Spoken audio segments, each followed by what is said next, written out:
بسم اللہ الرحمن الرحیم. السلام علیکم. میں ہوں عقیل صوبزئی پشاور اسٹوڈیو سے. لائیو پروگرام ہے ڈیٹ لائن کے پی. جس طرح آپ کو پتہ بھی ہے کہ کے2 ٹیلی ویژن کو ہم اے وی ٹی چینلز کی دوسرے چینلز کی طرح ہم کوشش کرتے ہیں کہ اس خطے کے عوام کے لیے، یہاں کے مفادات کے لیے، ان کے حقوق کے لیے اور ان کے جو کرنٹ افیئر کی ایشوز ہیں ان کے لیے نہ صرف یہ کہ کریٹیکلی پروگرام ترتیب دیے جائے، کریٹیکلی تمام ایشوز کا جائزہ لیا جائے، مکالمے کی ایک بنیاد رکھی جائے، بلکہ جو خیبر پختونخوا اور خاص کر جو کے2 کا جو ایک رینج ہے، ہمارے شمالی علاقہ جات بہت خوبصورت بھی ہے، بہت ہسٹوریکل بھی ہے، مگر اس کی نیوز ویلیو بھی بہت زیادہ ہے. اس حوالے سے چونکہ کے2 ٹیلی ویژن کا بہت بڑا رینج ہے تو اس حوالے سے ہم کوشش کرتے ہیں کہ اپنے ان علاقوں میں جو ہمارے یہ علاقے ہیں وہاں پر جو ڈیولپمنٹل کام ہو رہا ہے، وہاں پر جو ہماری نیو جنریشن کی جو اسپیشلٹیز سامنے آتی ہے، وہاں پر جو لوگ اچیومنٹ کرتے ہیں، وہاں پر سیاحت کی یا ثقافت کے جو ہمارے مختلف رنگ ہیں ان سے متعلق سرگرمیاں ہوتی ہیں، ان تمام کو ہائی لائٹ کیا جائے. اور اسی حوالے سے چونکہ خیبر پختونخوا کا صوبائی دارالحکومت پشاور ہمیشہ سے تاریخی طور پر سیاسی، سماجی اور ثقافتی اور صحافتی سرگرمیوں کا مرکز رہا ہے، اس لیے ہم خیبر پختونخوا کے اس تاریخی شہر سے، پاکستان بلکہ برصغیر کے تاریخی شہر کے معاملات سے اور یہاں کی سرگرمیوں سے لا تعلق نہیں رہ سکتے. مجھے امید ہے کہ آپ لوگ اس پروگرام کی بہتری کے لیے ہماری رہنمائی بھی کریں گے، ہمیں تجاویز بھی دیں گے اور ہمارے ساتھ رہیں گی بھی، تاکہ ہم ایک ایشو پر جس پر میرا ذہن بہت کلیئر ہے ایک طالب علم کی حیثیت سے، وہ یہ ہے کہ اس ریجن کی تاریخ شروع ہوتی ہے پشاور سے اور اسی ریجن کو پشاور ہی نے بہتر اور خوبصورت بنانا ہے. آپ کو پتہ ہے کہ 2020 تمام تر ہنگامہ آرائیوں کے باوجود گزر گیا. خاص کر کووڈ-19 نے جو صورتحال پیدا کی، اس میں خیبر پختونخوا کے عوام نے جس طریقے سے اس کو ہینڈل کیا، یہاں کے علماء نے، یہاں کے اسٹوڈنٹس نے، یہاں کے اساتذہ نے، یہاں کے میڈیا پرسنز نے، میرے خیال میں وہ قابل ستائش ہے. مگر اس کے باوجود اس وقت جو میرے سامنے ڈیٹیلز پڑی ہے وہ یہ ہے کہ آج بھی جو ڈیٹیل سامنے آئی ہے وہ یہ ہے کہ تقریباً 1683 افراد خیبر پختونخوا میں شہید ہو گئے ہیں، جاں بحق ہو گئے ہیں اس وبا کی وجہ سے. اس وقت بھی خیبر پختونخوا کا خوبصورت ترین شہر جو کہ اس وقت برف کی لپیٹ میں ہے، میں ایبٹ آباد کی بات کر رہا ہوں، وہ پاکستان کے اندر کرونا کیسز کی جو ریشو ہے یا جو پرسنٹیج ہے اس کے حساب سے ٹاپ پر ہے. وہاں کے لوگوں سے گزارش ہے کہ وہ اپنی صحت کا بھی خیال رکھے اور جو سوشل ڈسٹینسنگ کا ایک واحد ہمارے پاس احتیاط کا ایک ہتھیار ہے اس کو اپنانے کی کوشش کرے، اس لیے کہ آپ کی جان بہت قیمتی ہے. ہم آج کے پروگرام میں چند جو ایکسپرٹس ہیں موضوعات کے حوالے سے ان کو کال پر بھی لیں گے. جو ہمارے موضوعات میں 2-3 موضوعات ہیں اس سے متعلق 1-2 رپورٹس بھی آپ کو پیش کریں گے. چونکہ پہلا پروگرام ہے اس لیے میں پیش کی معذرت چاہتا ہوں، معافی مانگتا ہوں کہ اگر مجھ سے کوئی غلطی ہو جاتی ہے تو آپ درگزر سے کام لیں. 2020 اور پھر آج 2021، اس میں کرونا کے بعد جو دوسرا ایشو رہا وہ پاک افغان بارڈر کی جو صورتحال تھی وہ بہت اہم رہا. 2020 کے دوران ہماری وہ جو سلائڈز پر آپ کو نظر بھی آئے گی کچھ دیر بعد کہ یہ خیبر پختونخوا میں تقریباً 120 حملے ہوئے ہیں، باوجود اس کے کہ ماضی کے مقابلے میں 2020 بہت بہتر رہا. مگر آپ کو پتہ ہے کہ یہاں پر خطے میں جو کچھ ہو رہا ہے، خاص کر افغانستان کے اندر جو کچھ ہو رہا ہے، اس کے تمام تر اثرات خیبر پختونخوا، شمالی علاقہ جات، خاص کر ایک سپاٹا جس کو ہم مرج ڈسٹرکٹس کہتے ہیں، اور پھر بلوچستان، یہ اس کی لپیٹ میں رہا. قبائلی علاقہ جات میں 2020 کے دوران پیپس کی ایک رپورٹ ہے، اس کو میں کوٹ کرتا ہوں یہاں پر، 80 دہشت گرد حملے ہوئے اور تقریباً 120 ٹارگٹ کلنگ کی واقعات رپورٹ ہوئے. میں ضمشدہ اضلاع کی بات کر رہا ہوں. اس کے علاوہ 2020 کے دوران پاکستان کے اندر 146 بڑے حملے ہوئے، جس میں 3 خودکش حملے بھی ہیں. جو خاص بات ہے وہ یہ ہے کہ اس میں تقریباً جو پیپس کی رپورٹ ہے، جو کہ مختلف جو ریلائبل سورسز ہیں ڈیٹا کے حساب سے ڈیلی بیسس پر جن کو اکٹھا کیا ہے، اس میں یہ ہے کہ تقریباً 16 حملوں کی جو پلاننگ کی گئی ہے وہ افغانستان میں کی گئی ہے. ان حملوں کا مرکز بلوچستان کا پشتون بیلٹ اور پاٹا، ایکس پاٹا اور خیبر پختونخوا رہے ہیں. اور بلوچستان میں تقریباً 114 حملوں کے بارے میں کہا جاتا ہے کہ ان کی پلاننگ یا ان کی سپانسرنگ جو ہے نا وہ انڈیا سے ہوئی ہے. یہ ہمارا ایک روایتی سلسلہ بھی ہے، مگر ہم اس بات سے انکار نہیں کر سکتے کہ بعض ممالک پاکستان کے اندر اس قسم کی سرگرمیوں میں ملوث رہے ہیں اور اس وقت داعش بھی ایک تھریٹ ہے. اس کے علاوہ یہاں پر اسی رپورٹ میں مینشن کیا گیا ہے کہ تقریباً 2020 کے دوران تقریباً جو بلوچ سپریٹس موومنٹس یا مختلف آرگنائزیشنز ہیں ان کی سرگرمی میں 45% اضافہ ہوا ہے. مگر جو رپورٹ کی سب سے اچھی بات ہے وہ یہ ہے کہ 2020 میں امن و امان یا قومی سلامتی کی جو معاملات ہے وہ 2019 اور 18 کے مقابلے میں بہت بہتر رہے ہیں. بہت خوبصورت ملک ہے, بہت خوبصورت خطہ ہے, بہت خوبصورت صوبہ ہے. اور یہ میں اس لیے کہہ رہا ہوں مہمان کے تعارف سے پہلے کہ اس تمام تر صورتحال کے باوجود, خاص کر کورونا کووڈ-19 کے باوجود اور اس کی تباہ کاری اور اس کے اثرات کے باوجود, سب سے اچھی بات 2020 میں یہ رہی کہ خیبر پختونخوا کے شمالی علاقہ جات و سیاحت کا مرکز بنے رہے. لاکھوں لوگ نہ صرف یہ کہ گرمی کے موسم میں وہاں پر گئے, بلکہ اب بھی ہم نے نوٹ کیا ہوگا, اپنے خیبر نیوز اور K2 کے اسکرین پر دیکھا ہوگا کہ اب کے بار جو برفباری 2-3 بار ہوئی ہے تو ہمارے شمالی علاقہ جات, خاص کر ہزارہ ڈویژن کے مختلف علاقے اور ملکن ڈویژن کے مختلف علاقے, وہ لاکھوں سیاحوں کا مرکز بنے رہے. یہ وہ بیلنس ہے جو کہ ہمارے سوسائٹی میں موجود ہے. 2 لوگ یا 2 ایکسپرٹ یا 2 ہمارے دوست ہمیں ٹیلی فون لائن پر کال جوائن کریں گے. میرے پاس بہت اچھے ایجوکیشنسٹ میں ان کے کہہ سکتا ہوں, میں ان کو بہت اچھے آرٹسٹ کہہ سکتا ہوں, میں ان کو بہت اچھے ایکسپرٹ کہہ سکتا ہوں. ڈاکٹر جمیل چتراری صاحب بیٹھے ہوئے ہیں. السلام علیکم. السلام علیکم. کیسے ہیں آپ؟ الحمدللہ. میں نے تمہید اس لیے لمبی باندھی کہ ایک تو یہ ہے کہ پہلا پروگرام ہے اس والے جو ہمارا شیڈول ہے, دوسرا یہ کہ 2020 پر تھوڑا سا تبصرہ کرنا اس حوالے سے ضروری ہے کہ بہت ہنگامہ خیز قسم کا سال رہا ہے, اور جو اس کا ایک مورال نکلتا ہے وہ یہ ہے کہ ہم لوگوں نے ٹھیک ٹھاک طریقے سے فیسلٹیز یا گورننس کی فقدان کے باوجود یا مسائل کے باوجود جو کورونا کا ایشو ہے, جو کہ انٹرنیشنل ایشو ہے, ہمارے صوبے کے لوگوں نے اس کو کافی حد تک بہتر طریقے سے ہینڈل بھی کیا, باوجود اس کے کہ بہت سے مسائل درپیش بھی تھے. اوورآل آپ کا 2020 کے بارے میں, پھر 2021 کے جو چیلنجز ہیں پھر اس کے آپ کی ایکسپرٹی سے ہم فائدہ بھی اٹھائیں گے. آپ نے کس طرح پایا 2020 کو, اس لیے کہ بہت اہم سال رہا ہے خاص کر کووڈ-19 کے حوالے سے؟ دیکھیں, بہت شکریہ سب ناظرین کو آپ کے پروگرام کی وساطت سے نیا سال مبارک, اور آپ کو بھی پروگرام کی عصر نو شروعات اور نیا سیمسٹر اللہ آپ کو کامیابی عطا فرمائے. Thank you. 2020 پوری دنیا کے لیے ایک نیا تجربہ تھا. اس سال کو اگر ہم کہیں کہ تمام مکاتب فکر نے زندگی کو ایک نئے زاویے سے دیکھا, اینگل سے دیکھا. بچوں کے لیے, وہ بچے جن کو ہم موبائل اور ان گیجٹ سے روکتے تھے کہ یہ آپ کی پڑھائی میں حائل ہے, رکاوٹ ہے, اب ہم زبردستی ان کو وہ تھما رہے ہیں کہ اپنا ہوم ورک کرو, اپنا آن لائن کلاس اٹینڈ کرو.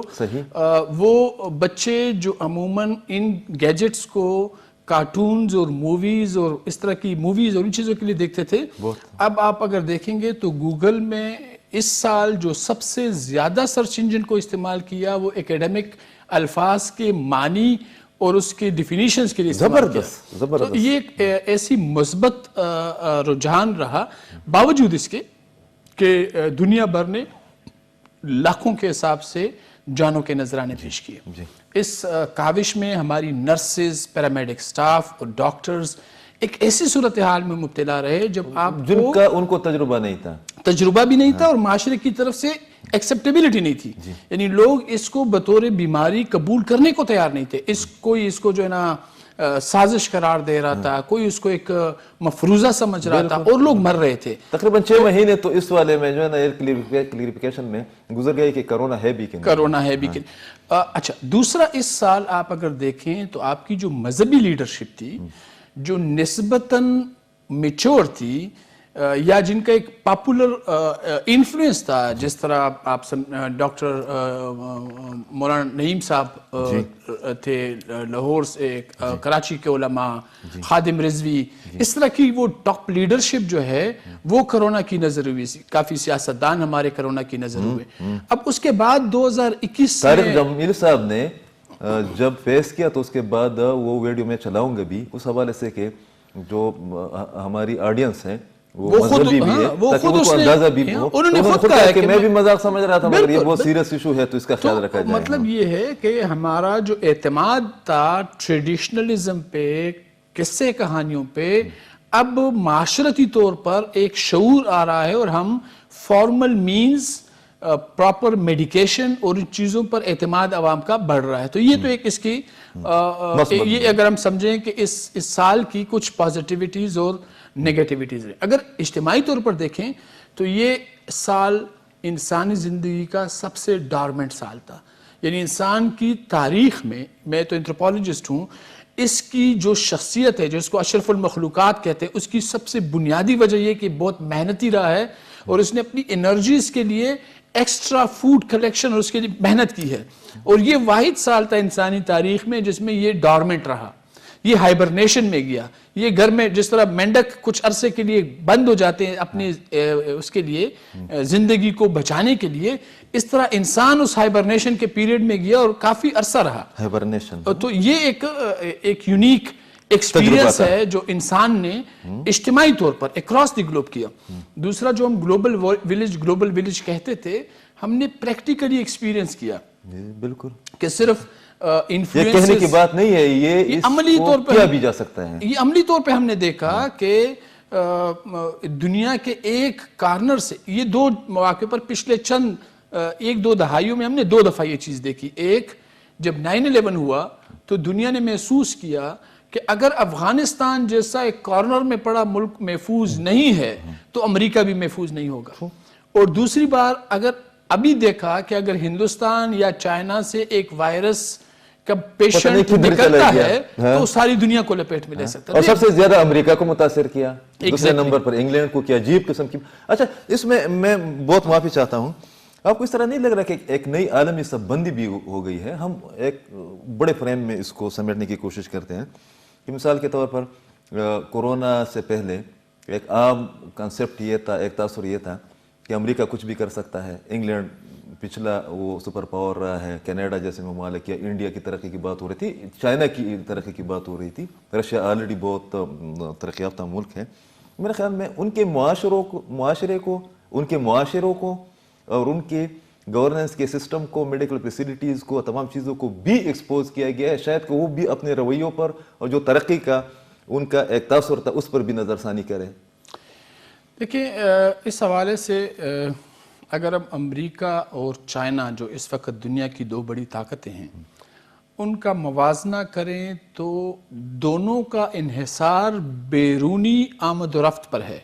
یعنی چائنا کو اپنی 1 ارب یا 1.5 ارب آبادی کو فیڈ کرنے کے لیے اپنی ایکسپورٹس پوری دنیا میں پھیلانی ہے اور اس پہ انحصار ہے. تو دوسری طرف امریکہ کو اپنا پولیٹیکل اور اکنامک جو یونیپولرزم ہے اس کو سسٹین کرنے کے لیے دنیا بھر کے مقامات پہ اپنی انگیجمنٹ لازمی رکھنی ہے. اور جیسے جیسی انگیجمنٹ ہوگی تو اس میں اس طرح کی پینڈیمک صورتحال میں جہاں پہ بھی کوئی اس طرح کی انفیکشن آئے گی تو وہ ٹیک ہوم والی صورتحال کی موجودیت رہے گی.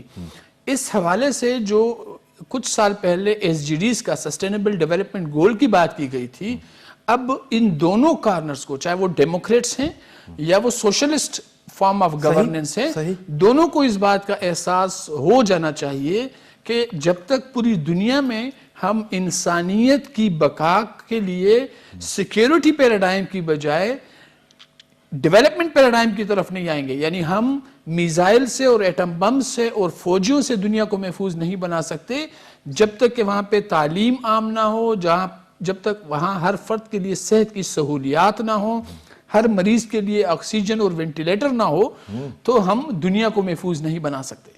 اچھا, یہ دنیا ایک ایسے دور میں داخل ہو گئی ہے جو کہ شاید میں نے سعداللہ جان برق کو, میں ان کو سن رہا تھا, آپ بھی ان کو جانتے ہیں میرے خیال میں, اس ریجن میں ان سے عالم آدمی دوسرا کوئی ہے ہی نہیں, تو اس نے پشتو میں کہا ہے کہ دا جو قرقلا خان چکم جوڑ شیو کا ندر دنیا دا بدماشان دیو تو پتہ ولے گئے دا چی یو دغا خدای را ولے گو کہ ایک وائرس کو خدا نے بھیج دیا تو ان سب کے اوسان خطا ہو گئے, کہ یہ ایک نئی سب بندی بھی ہم نے دیکھی. اور پھر یہاں پر جس طرح آپ نے بات بتائی, بہت خوبصورت آپ نے بات بتائی کہ گوگل سرچ پر یہ بھی ہوا ہے, ورنہ وہاں پر PUBG کے لوگ بیٹھے ہوئے تھے, ہاں وہاں پر جو ہے نا بہت عجیب قسم کی. پھر ہم نے دیکھا بھی کہ UNO کی لیول کی جو ہے نا وہ ورچوئل کانفرنسز ہوئی ہے, وہاں پر لوگ ابھی پرسوں ہماری ساؤتھ ایشین سارک کانفرنس ہوئی کووڈ کے اعلیٰ تعلیم پر اثرات, میں بھی اس میں گیسٹ اسپیکر تھا, بہت سارے لوگ بنگلہ دیش سے, سری لنکا سے, انڈیا سے. لیکن یہ جو آپ نے برق صاحب کی بات کی اس پہ میں ضرور بات کرنا چاہوں گا کہ دیکھیں انسان کی تاریخ 200 موجودہ انسان ہومو سیپینس کی 2.5 ملین یعنی ہم 25 لاکھ سالوں سے موجودہ شکل و صورت میں ہم اس ہومو سیپینس کی بات کر رہے ہیں, اور اس اویلیبل تاریخ میں انسان بڑے بڑے کرائسس سے گزرا ہے. کچھ کے تو اشارے قرآن میں بھی ہیں, جس طرح طوفان نوح اور اس طرح کی اور طاعون کی وبا اور اس طرح کی چیزیں. ریسنٹ پاس میں بھی ہے, یہ کووڈ اس سے پہلے بھی 100 سال پہلے آ چکا ہے. تو یہ انسان کا معراج ہے کہ اس نے اپنی ہی کرتوتوں سے بیماریوں کو جنم بھی دیا ہے اور اپنی ہی کاوشوں سے ان کا علاج بھی دریافت کیا ہے. ہم آج چیچک کی بیماری دنیا میں وجود نہیں رکھتی, جزام کی بیماری وجود نہیں رکھتی, پولیو ختم ہونے کو ہے. تو انسان ایک اشرف المخلوقات اگر ہے تو اس میں اس کی کچھ کنٹریبیوشن ہے اور ہم اس کو جھٹلا نہیں سکتے. اور میرے خیال میں جو ہماری نئی نسل ہے, خاص کر اس پروگرام کو اگر دیکھ رہے ہیں, تو کم از کم ہم ان کو یہ اطلاع ضرور دے سکتے ہیں کہ اس وقت جب آپ انسانی تاریخ کی بات کرتے ہیں تو جس دور میں ہماری نسل یا ہماری آنے والی نسل رہ رہی ہے یا رہے گی, یہ انسانی تاریخ کا سب سے خوبصورت ترین اور بہترین دور ہے, فیسیلیٹیشن کے حوالے سے, علم کے حوالے سے, ٹیکنالوجی کے حوالے سے. اور یہ آپ نے بڑی خوبصورت بات کی کہ درمیان میں لوگوں نے, مجھے بندے نے جو ہے نا کتاب پڑھنی شروع کی, بہت زیادہ لوگوں نے بہت کوالٹی پروگرامز دیکھنے شروع کیے, لوگوں نے ڈیبیٹ کریٹ کیا اپنے گھروں کے اندر, ہمارے گھروں کے اندر. وہ جو انٹرا ڈائلاگ کا ایک وہ تھا, انٹرا ڈائلاگ پر آپ نے بات بھی کرنی ہے, شکر ہے. اچھی خبر آج یہ ہے کہ دوحہ میں اس کا آغاز ہو گیا ہے, دوسرے راؤنڈ کا, یہ دوسرے راؤنڈ کا. تو ہمارے درمیان تو اپنے وہ ہوم یا ہاؤس ڈائلاگ کا جو ہے نا, فیملی ڈائلاگ کا تصور بھی ختم ہو گیا تھا, وہ بھی شروع ہو گیا. لوگوں نے بہت سی اچھی موویز بھی دیکھی ہے, میں اپنی بات کر رہا ہوں تو آپ نے بھی بہت دیکھی. دوسرے جو کرنٹ افیئر کی ایشوز ہے, خاص کر جو نیشنل سیکیورٹی کی ایشوز ہے, یا خاص کر چونکہ ہم پشاور سے پروگرام کر رہے ہیں, پاٹا کی ایشوز ہے, یا نیشنل ایکشن پلان کی ایشوز ہے, یا جو مستقبل کے چیلنجز ہیں, اس پر آپ کی رائے ضرور لیں گے ایک بریک کے بعد. لیتے ہیں مختصر سا بریک.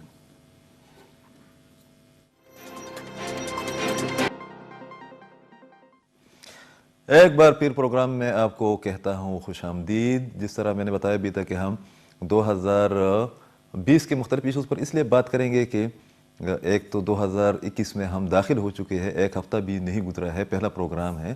مگر اس کے ساتھ ساتھ جو خیبر پختونخوا کی یا پشتون بیلٹ کی یا ہمارے شمالی علاقہ جات میں جو چائنا اور امریکہ اور انڈیا کی جو پراکسیز ہے, ان کی وجہ سے جو صورتحال بنی ہوئی ہے, ہم اس سے سیاسی طور پر, صحافتی طور پر لا تعلق نہیں رہ سکتے.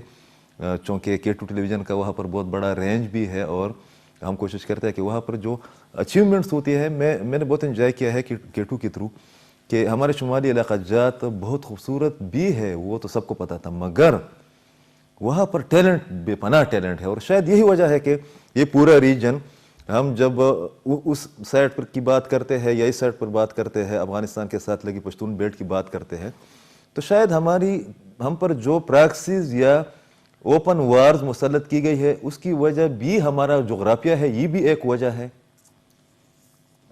یہ ایک مت ہے جس کے بارے میں بہت زیادہ ڈسکشن کی جاتی ہے, لیکن اگر ہم اس کو سچ مانیں, میں اس سے ذاتی طور پہ اختلاف کرتا ہوں. اس کی وجہ یہ ہے کہ اگر جغرافیہ وجہ ہوتی تو پاکستان تو بننے کے دن سے لے کر آج تک ہندوستان کو اپنا مخالف سمجھتا رہا. تو پھر تو ہونا چاہیے تھا کہ پنجاب اور سندھ کا پورا بارڈر وولیٹائل رہتا, وہاں پہ کچھ نہیں ہے. اگر ہم کہتے ہیں کہ جغرافیہ ہی وجہ ہے, تو پھر تو ایران کے ساتھ سعودی عرب کی جو مخاصمت ہے وہ کسی سے ڈھکی چھپی نہیں ہے, اور پاکستان کا ایک سٹانس رہا ہے. امریکہ کی ایران سے مخاصمت بھی کسی سے پوشیدہ نہیں ہے, اور ایران ہمارا پڑوسی بھی ہے, وہ پڑوسی ہے, تو اس بارڈر پہ کیوں اس طرح نہ ہو سکا. پھر میڈل ایسٹ میں جو اپ رائزنگز ہوئی, اس کا اثر بھی ہونا چاہیے تھا, وہ کیوں نہ ہو سکا.